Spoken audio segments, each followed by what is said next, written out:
Many who travel have come to believe the saying, "You are where you're supposed to be."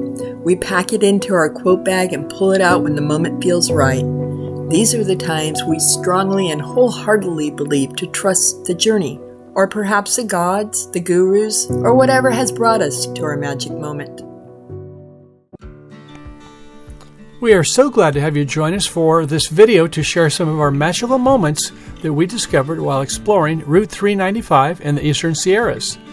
We will take you around the 14-mile June Lake Loop to see some wonderful autumn colors, lakes and campgrounds to where we found an awesome getaway night boondocking in the National Forest. And yes, free camping always tastes real good. We're already looking forward to returning to this area in 2026, so feel free to offer your YouTube comments below to help us plan ahead with some of your favorite spots along June Loop, as well as nearby treasures. Following a restful night's sleep at the Paradise Shores Campground located just outside of Bridgeport, we were ready to continue our 10-year anniversary trip. I would like to take a moment to give a shout out to the establishment for its attention to detail in creating a memorable experience. It is often the subtle touches, such as those observed in the bathroom facilities or the cozy fire chat areas designed for wine and conversation, that leaves a lasting impression. The campground's hot showers were also greatly appreciated.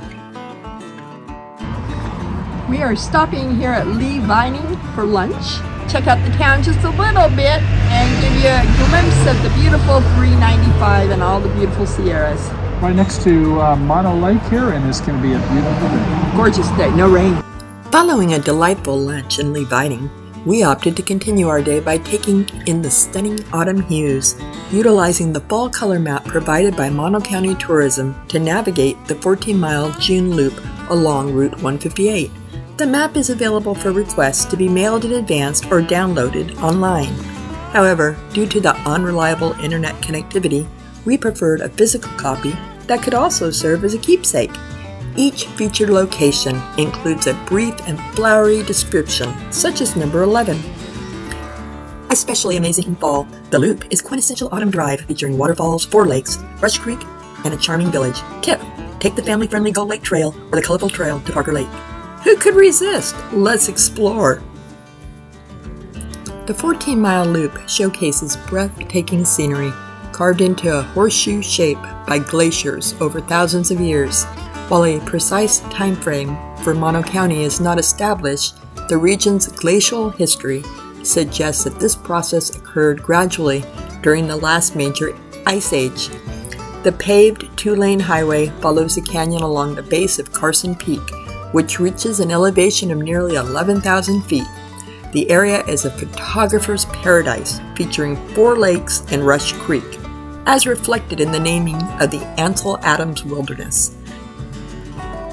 Within the loop, there are at least 9 campgrounds, excluding dispersed camping options, including both the U.S. Forest Service campgrounds and private RV parks. The destination attracts tourists during the spring, summer, and early fall, with many campgrounds closing by mid-October in preparation for the winter. Additionally, there are over a dozen motels, resorts, lodges, and cabins, many of which are situated directly on the loop or nearby in the village.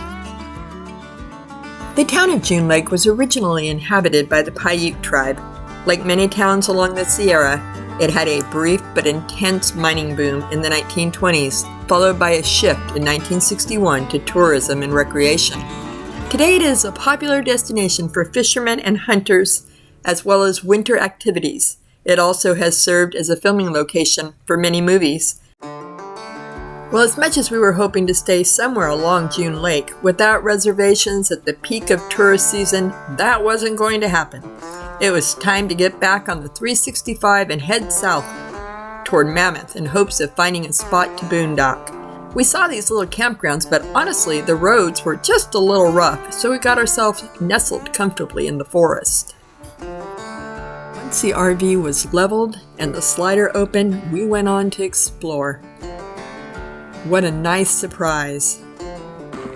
So we are on Obsidian Road just past June Lake in the National Forest. boondocking. And look at this piece of obsidian. It must be a good 5 foot tall, probably up there. It's beautiful. The Obsidian Dome is formed about 700 years ago from subterranean phreatic steam blast in Mono County, California. And it's a popular spot for outdoor recreation, including rockhounds, off-trail snow skiers, and curious hikers like us. To become bona fide obsidian, it requires the lava-rich silicon dioxide to be 95+% pure, with negligible iron ore oxide to earn the name silica. Otherwise, we just call it plain old sand. And when a volcano blows up its top and the silica cools rapidly, it becomes genuine obsidian. Otherwise, if it comes up and cools slowly from the Earth's magma, it forms crystals, with more time to develop a complex lattice structure. But don't be disappointed if you only find crystals, since the magma can also carry gold. And that's not bad at over $4,000 an ounce these days, but I digress. So let's get back to the benefits of obsidian in yesteryear. Going back to the Stone Age, obsidian has been highly valued by various civilizations in the Western Hemisphere, including the Mayans, the Aztecs, and Native Americans, who crafted tools, weapons, and artwork from obsidian with its ability to be shaped into razor-sharp blades. And believe it or not, the fractured edges of obsidian can be shaped to produce edges sharper than high-quality steel scalpels, where its brittle glass isn't an issue. And necessity being the mother of invention, clever carnivore Native Americans soon learned to indirectly turn obsidian into food, forming obsidian rock shards into lethal arrowheads to sustain their protein-rich diet. I have never in my life seen this much obsidian all in one concentrated area.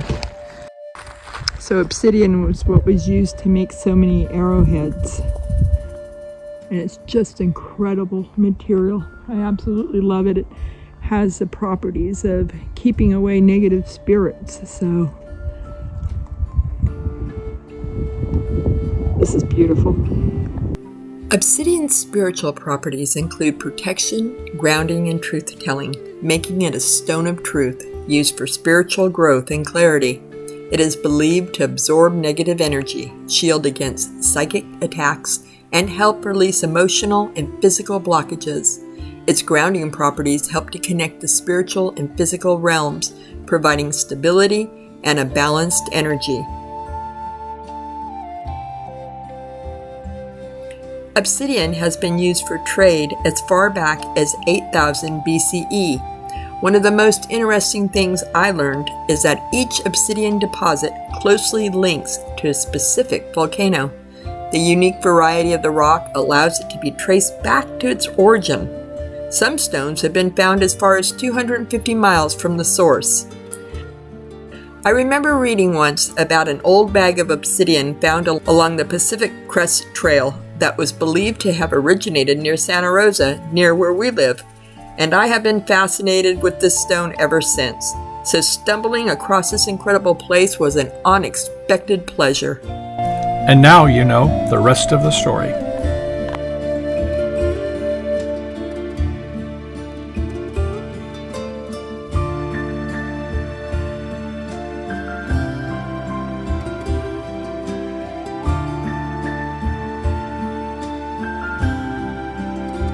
Thanks so much for joining us, and we look forward to continuing down south with you as we head to Mammoth Mountain. Be sure to hit the bell so you can get notifications when it will be released.